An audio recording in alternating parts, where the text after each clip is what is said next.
Hey, thanks for tuning in to the Velocity Church podcast. We love to hear about life change in our church, so if you have a story about how Velocity has made a difference in your life, send us an email at amen@findvelocity.org. Now sit back and enjoy today's message.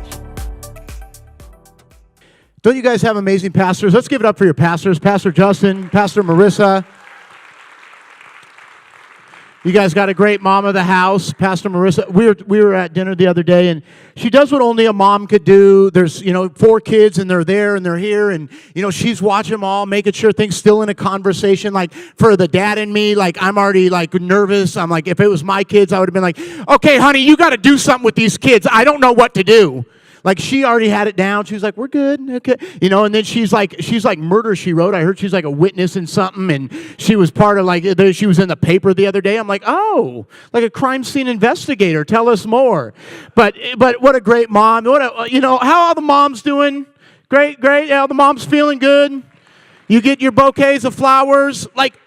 This is what I love about Velocity Church. Who puts cards in the bathroom for dads that forget and bouquets of flowers and I'm like, oh my gosh, I know some of you single guys out there were like, I'm going to take a couple bouquets and take them to a lady that I don't even, maybe I can meet a girl today. This might be I'm like, okay, we caught you. I took all the cards. So I was like, this will be for the rest of the year. Perfect.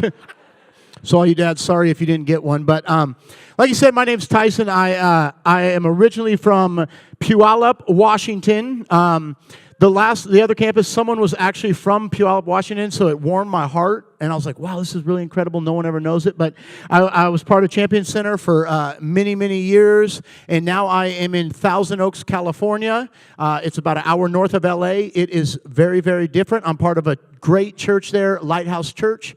We're on the team there, my wife and I, and we are loving it. We come from Seattle area, lots of rain, now lots of sun, about 30 minutes from the beach, but California will charge you for sun. They will charge you a whole lot of money. I literally wanted to take 5-gallon gas can and fill up here. It's $4.95 back home right now a gallon. I'm like, I don't ride a bike. Do I look like I ride a bike or walk anywhere? I don't. I'm about to the point where it might work, but I love it. I love it. I love Velocity Church. You guys are next level. How about that worship team? You guys got an amazing worship team. Isn't your worship team great? I was kind of embarrassed today. I'm glad it didn't happen, but the gal back here played the guitar. I have the exact same pants, almost wore them. So good thing that didn't happen. The flowered pants would look different. Well, I'm from L.A., so it's really cool out there. People love them. But Lawrence, Kansas, for me, it wouldn't have flown. But I like it here because the beard fits in here. Lawrence, Kansas, the beard fits in. People are like, hey, I see you in that beard, camo pants, boom, like the camo green. I go to L.A., I'm walking around with the beard, I don't think he's supposed to be in this area. I love it though. The worship team's so great. The bass player, who's the bass player? Yeah. Is the bass player married? That must have been his wife. Yeah! His feet never touch the ground. He's just boom, tippy toe, tippy toe, tippy toe. A guitar player, he was about ready to go off. My pants don't stretch that far. I'm like, man, I tried these tight pants. Usually I'm in a pair of lot different pants. Thanksgiving, I'll wear pants with maternity pants. They work great. If you need more room, try it out. It's great. It's great though. But I love to, what I love in worship is I love to people watch. Anybody people watch? Yeah. Most people are like, that seems really rude. Let's just say admire God's creation, okay? Anybody like to look like an airport or somewhere? But I like to do it during worship because then I can see who's who. You can tell a dating couple during worship. Literally their hands are always interlocked, worshiping hands interlocked together to God. Yeah, singing it to each other instead of God. And I love you, I love you. You're a good, good father. One day you'll be the father of my child, right? Love you. Love you. Yeah. That's dating couples in church. You could tell them. You could tell single couples. Single people, in church. Single people in church. Danny that serves here. Danny. You guys know Danny, big arm Danny? I'm like, Danny, why are you flexing during worship? Danny's over here I'm like, you don't need to show your triceps during worship, Danny. Come on, really? Where I come from, out in California, it's always warm. Girls like to show up and worship, and they got like a midriff for Jesus. Hey. I'm like, no, we don't need that in worship. You can always tell married couples, too. They're usually, they're kind of standoffish during worship. They're like this. We were late because of her. Halfway there, the wife's like, hey, did I turn the curling iron off? I didn't use the curling iron. What do you mean? How would I known? That's usually how it goes. So worship, you could tell. There's all different kinds, If it, I just want to tell a little bit about me, but if you're new here, I promise you, come back next week. Pastor Justin will be here. It'll be a great word. You'll really came what you came for. Some of you are looking like, yeah, that's not the guy I saw on the internet. He looked different on Instagram. The camera added weight, I think. He looks different. But we're going to have fun in church. I love to have fun. It's like you said, laughter's a medicine. But I've been married for 19 years. 19 years, yeah. Wife is a beautiful, beautiful wife from the Dominican Republic. When I say that, most people see her and see me. They're like, I think he did the mail order bride program. I think that might have been. No, she's not. She's not. But we have 2 teenage boys. I have a 19-year-old and a 17-year-old. My 19-year-old's with me today. He's here. So it's great having him here with me. I was like, hey, why don't you come on this trip, kind of hang out with me, and then once we move back home, you can move out of the house, and this could kind of be our last time hanging out. And so that didn't really go good. He's like, no, I think I'm going to be here till I'm 26. And I'm like, no, I don't think so. It's not going to work that way. But it's But being married 19 years is great. It's great. But marriage and dating are 2 different things. Any dating couples? Dating? Any dating? Like you're dating? Like, is there a dating couple in the room? That's like, I'm not going to call you out. I was just wondering if you're any dating couple. Oh, you're where's? That may not be good. Hopefully he's getting a bouquet ready. He's serving? Where does he serve? Oh, green team. What? Greeting team, great. He's still out there greeting. Servant's heart. I just want to make sure I get every last greet. How long have you guys been dating? Oh, so really new. What's that? You're engaged already. A year? 8th grade. You've been engaged since 8th grade. That's going to be great that when you guys get married. He's going to be very happy. I think I like you. I'm going to give you 2 erasers and a promise ring. And let's get married. Was that how it went? No. She's like, I should have not raised my hand, but that's great. But you want to know how to I'll tell you right now, if you guys, before you get married, you want to know if this was the one, and you guys can do this together, I promise you, if he's listening, go down to an IKEA, buy the biggest piece of furniture, and try to come home and build it together as a team without fighting. If you can get through that, you guys are meant to be together. Man, I went into IKEA. My wife had me walk through that thing. It was like a maze. I was like, where is the Swedish meatballs you promised me? She's like, they're all the way at the end. You got to finish it. And I'm like, oh, so we get there and we get home and this thing's got 9,875 pieces. And she's like, and I'm like, pass me that one screw. And she's like, I don't see it on the picture book. But it's hard. Marriage and dating are so different. Like when you're dating someone, you guys go out to dinner. It's great. And you're like, oh, yeah, you get your food, and she's like, can I have one of those fries? And I'm like, yeah, take the big one. Go ahead, give them a fry. You're like, oh, my gosh, this is so good. Can I get 2?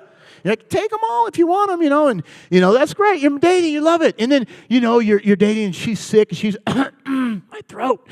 Do we need to run to Rite Aid, CVS? What do you need? I'll get you tea, cough drops, whatever you need, baby. I got you. We're going to get you better. Theraflu, I got you. You get married? Changes. We go to the restaurant. My wife's like, can I get a fry? I was like, did we have different menus? Because yours showed fries, but you didn't want fries.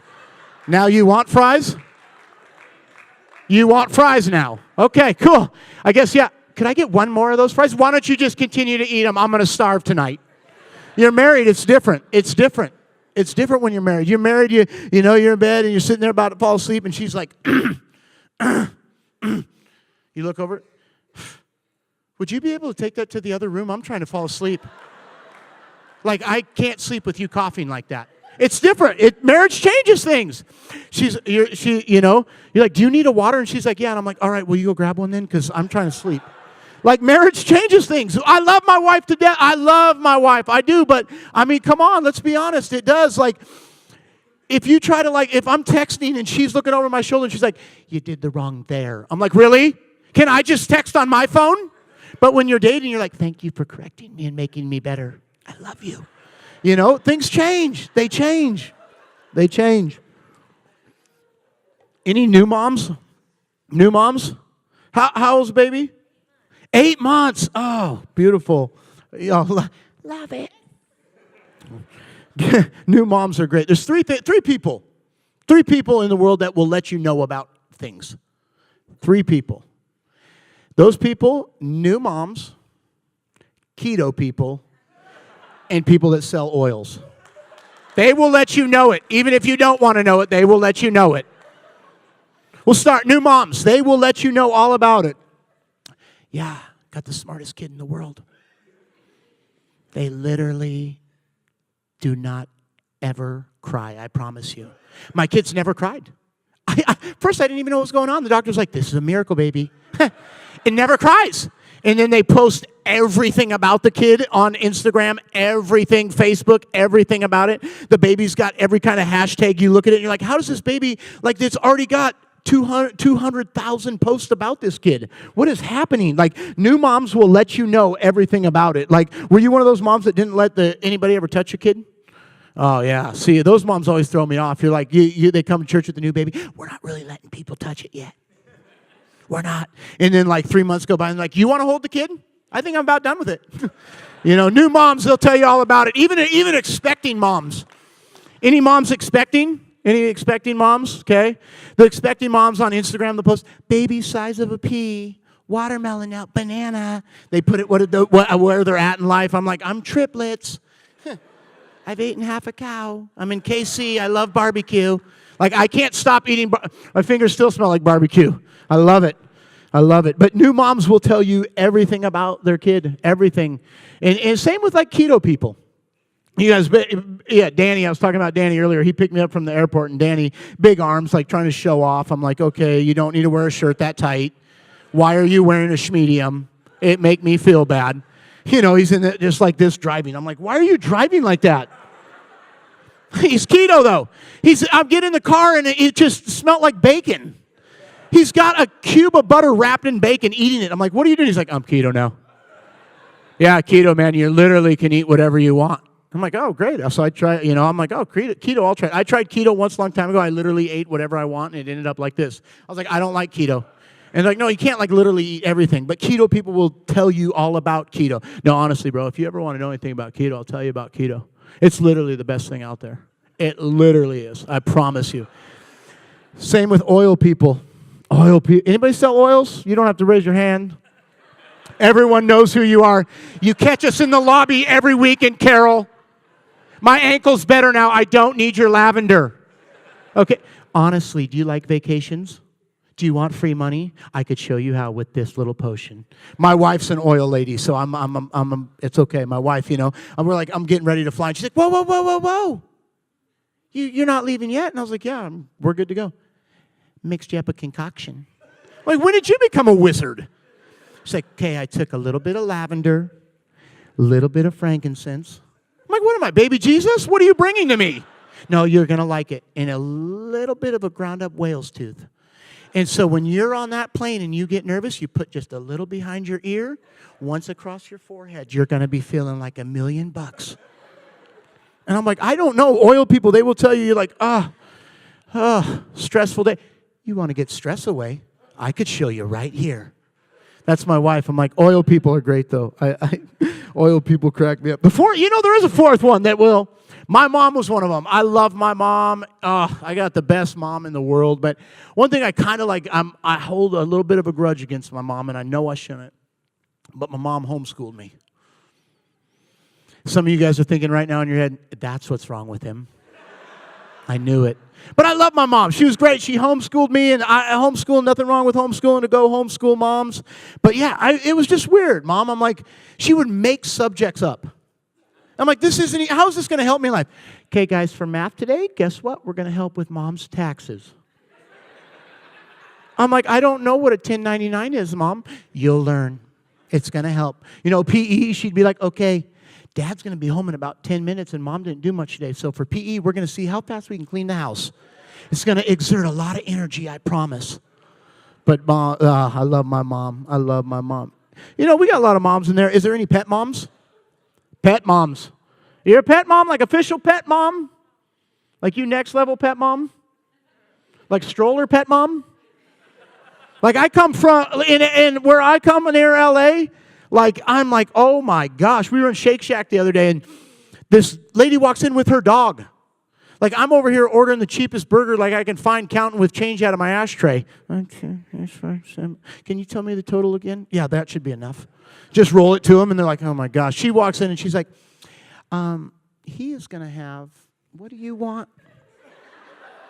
Give me $3 if you want the sirloin burger. Yeah, he'll do the sirloin burger. I'm like, this dog is eating better than me. Like in LA, pet moms are a real deal. Like you ever seen someone, I saw this the first day. I've seen the stroller. Great. They like had a dog swaddled. Like little paws out everywhere, just walking around with the dog. I'm like, what in the world? Like, I'm thinking about, I felt like bad for when I grew up. Like, my dog ate barely like crumbs, chicken bones, and I made the dog pull me around on a skateboard. I'm like, that dog had the worst life ever. These people, like, they love it. They love it. Being a parent, it's fun. 2 teenagers. Teenagers are fun. But teenagers, they make me feel old. Like, I'm 38 years old, but I feel like I'm old. I feel like I've been run down a little bit. Like, I can't do things like I used to do. Like, it's harder now for me. Like, texting and talking, I don't do anymore. I'm like, I'm not ready for this. Like, the other day I was there texting. And I'm sitting there and I'm like, Dad, hey, Dad, quick question, Dad. I'm like, can you leave me alone? They're like, you're literally texting Mom, hi. And I'm like, I'm trying to pick the right emoji. I don't know, do I do hard eyes? Do I do cry face? What am I doing? Leave me alone. I can't text and talk. I feel old. Like, I used to be able to put one hand over the wheel, back a car up. Backing a car up now, it has to be completely silent in that car. I need everyone, radio off. I need everybody quiet. Even actually, you two boys, get out of the car right now. I am landing the space shuttle. I cannot have you talking. They're like, Dad, you're like in a Kia. It's not big. You're fine. I'm like, I cannot do it. I cannot. I'm old. I feel I'm getting old. Like my back hurts now. They beat me up. My kids have. Taking socks off. I got to literally moonwalk out of socks now. You know, can't bend over. Anybody ever put that one toe on and they got to kick it off like a mule? Yeah. That's how I feel now taking socks off. They make me feel old, but I love my kids. I love them. They're so fun.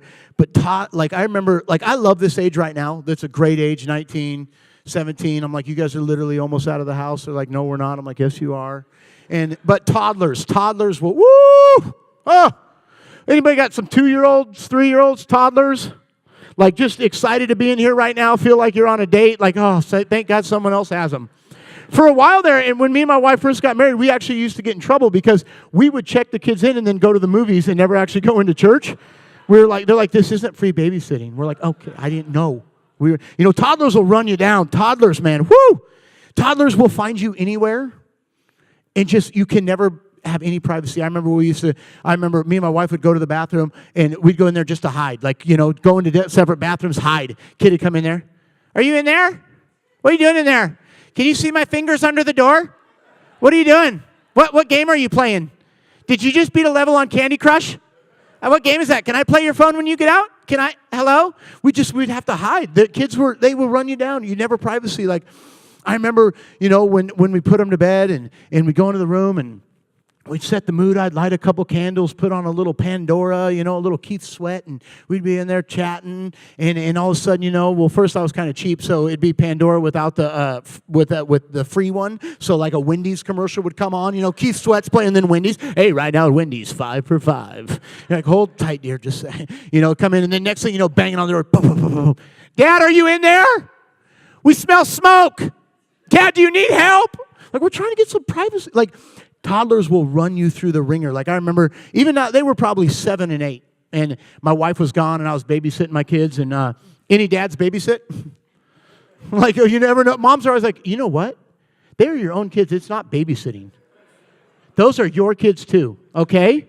You're not babysitting. I'm not paying you to do it. And I was like, it's still babysitting, I feel like. Whenever they're bad kids, they're my kids. Go get your kids. They're acting up. I was like, they're your kids too. But I'd sit there, my wife was gone, me and the boys were hanging out, and my phone buzzes, so they both run over there. They're like, ooh, you're in trouble. I'm like, why am I in trouble? They're like, Mom just texts, look, hey, big boy, when I get home, you're getting a spanking. Oh, my gosh, give me my phone. If that joke offended you, please talk to your campus pastor. He's going to make everything right through Growth Track. Get in Growth Track. You'll learn about the life of the church and what we like to do here. But no, we love to have fun. But sometimes, maybe even in this moment today, you're thinking, you're sitting here and people are laughing around you, and you're like, it's hard for me to find joy. Sometimes it's hard to find joy in a situation, right? Right? Anybody? It's hard. In life is different for everybody. Like I say, these prayer requests, and there's real needs. There's real needs. There's sick bodies. There's jobs. There's marriages that are having a tough time. There's kids that are unsaved, and there's maybe some of you in here that have lost a parent, lost a mom, and this Mother's Day is hard for you. I know I lost my dad a year ago, and it was hard. It was like, how do I find joy in this? Where are you? And we're having fun today, but sometimes it's hard to find joy. And I have a couple things that I'd like to share with you, a couple thoughts on how to find joy in a situation. And so I want to share those. I have two thoughts for you. Usually most pastors do 3, but I was homeschooled, so I only could come up with 2. I was like, we'll do 2. Yeah, 2 works. It's a good one. It's like a round number, right? They call it. It's a divider number. I don't know. Mom always owed on taxes, so. But how do we get through it? And I look in James 1, 2 through 4, and this verse for me was kind of hard. Like some verses I kind of want to cherry pick sometimes of all the verses. Like God says He's going to prosper you. I'm like, I like that one better than this one. This one was hard for me. James 1, 2 through 4 says, "Dear brothers and sisters, when troubles of any kind come your way, consider it an opportunity for great joy." I'm like, troubles? Like anybody ever had a flat tire and been like, yeah, woo, yes, flat tire. Guess what? Don't even have AAA. It's even better. I get to change it myself. Or gone to the doctor and been like, oh, good. That was I was hoping for the bad report. Thank you. Great. I'll consider it joy. James says consider it joy. But then he goes on to say, he says, "For you know that when your faith is tested, your endurance has a chance to grow. So let it grow." Who needs their faith to grow a little bit? I know I do. Let that faith grow. For your endurance is fully developed, you will be perfect and complete, needing nothing. I want to be complete, but I don't want to go through that trial. I'm like, I don't know I have to do that. But what the context of that is James is talking to a church that they're persecuted. They're persecuted. They're going through famine. They're getting killed. And he's saying, find joy in it. You'll be okay. For me, what is our response? Our response needs to be, okay, I got to find joy somehow, but I don't know how to find joy. How are we responding through hard times? Are we turning towards God? Are we turning away? What are we doing in that? And so James is saying, turn towards God. And so a couple ways that I think for us that we can, and I want you to take away today, is a couple things that we can find joy in a situation. How do we find that joy that James is talking about? And the first one is to put on praise. I don't mean literally go on, you can put on praise worship, but put on praise. Isaiah 63 talks about putting on a garment of praise for the heavy-hearted. Maybe some of you guys today are heavy-hearted. You got to put on a garment of praise. Like I picture it's like you got to put it on. You got to take something off, but you got to put on that praise. Take off that heavy load today. Put on that garment of praise. And what does it look like to put in that garment of praise? Praise can change an atmosphere. Praise can change everything. Start talking life into your situation. You ever been in a room of people and that one negative person that's always negative walks in just like this? And you're like, oh gosh, they're walking towards me. I'm going to have to ask them how they're doing. Hey, how you doing? Where do you want me to start? Terrible. They change a room and then everyone's like, oh no. Don't look at him. I'm going to have to ask him. He's got negativity. But you ever been in a room where everything's great? That person walks in, changes the room. They walk in. They're going through hard times. And you're like, hey, how you doing? They're like, any better? I'd be twins. I don't even know what it means, but I want to say it. I feel so great. You've been in a locker room and like the music's playing and that, it changes everything. Praise changes the atmosphere. Put on praise. Take off that heavy load. Proverbs 18 talks about life and death is in the tongue. What are you speaking into your situation? God, I know this isn't the report I wanted from the doctor, but God, I know you're the God that healed then. You're the God that heals now. You're the same God. You never change, God. Or are you walking in and going, who knows how much longer I got to live? It's going to be terrible. It's terrible. Put on praise. Put it on. Put that on in your life. Speak life into your situation. Next, I want us to focus on the promise and not the problem. Too often we focus on that problem. We get that bad report and we instantly think, oh my gosh, or a layoff comes and you're like, oh my gosh, if I get laid off, how am I going to pay my mortgage? How am I going to pay my car? My family's going to fall apart. How in the world is this going to happen? Instead of focusing on God that says, I'm your provider. I'm all you need. And I think of Peter when he got out of that boat. God called him to action. So God's calling us to do things. God's calling us to put on praise. We have to take a step. But Peter took a step, got out of that boat, started to walk, started to move. But then when he took his eyes off God, he started to sink. Because Peter looked at all his problems around him. Oh, storms, wind, oh my gosh. He took his focus off God. And that's too often what we do in a situation. We focus all on the problem. Oh my goodness, it's the end of the world. Oh, it's great. Oh my goodness. And we start to sink. Focus on God today. Focus on Him. And when we focus on it, it could change everything. And this for me became so much more real about 5 years ago in a situation in my life that I want to share with you. And maybe it's your situation. Maybe you're going through a trial today. And it was 5 years ago I got a call. I was at home, and I got a call from my wife, and she's panicky and crying and like, come home, I need you home. And I'm like, what's going on? What in the world? And she says, I don't want to live anymore. I don't want to do this thing, life. I can't do it. I failed you. I failed God. I failed my kids. Oh, my goodness, just come home. So I rush home, and my wife struggled with depression for years, and so I rush home, and I get home to find her in the bathroom with the door locked, curled in a ball. She's got some marks on her arm from where she just, the scars, nothing like it was going to end her life, but she wanted to. She thought of, I don't want to be here anymore. I failed my family. And she starts to cry. She's bawling, and I pick her up, and we sat there. We started to pray. And in my mind, I'm praying. But on the outside, I'm praying. On the inside of my mind, I'm thinking, God, where are you? Where is joy in this? Like, God, joy comes easy for me. Where do I find joy? Where do I find that joy that James is talking about? This doesn't seem like joy, God. And we sat there the next day. We went to a hospital, and we sat in the ER like you do in ERs for hours and hours, and they come to me after a few hours. They take her for a while. They come back with her. They run some tests. They do some evaluations. They come back to me, and they say, Tyson, we've determined that we need to take your wife, Eddie Pell, and we need to check her into the mental ward.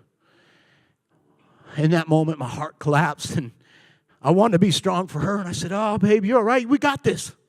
We got this. But in my mind, I'm saying, God, if we don't have this, I don't know where you are. God, where are you in this? And we took her up to that top floor, and we check her in, and they sit her down, and they said, this will be your room. And it became so real when they took her shoelaces off and gave us the shoelaces, gave us her glasses as we're staring in this room, gave me her phone, and we're staring at this room with no glass, nothing really in it. And I'd be like, God, where are you? And they walk me out and they say, all right, Mr. Ramsdell, we'll get a hold of you. We're going to keep her on a 24-hour watch, and she'll contact you sometime this week. And I'm like, well, what do you mean? And they're like, well, you can't be in contact with her. You can't be here. You got to go home. It was hard to put on praise.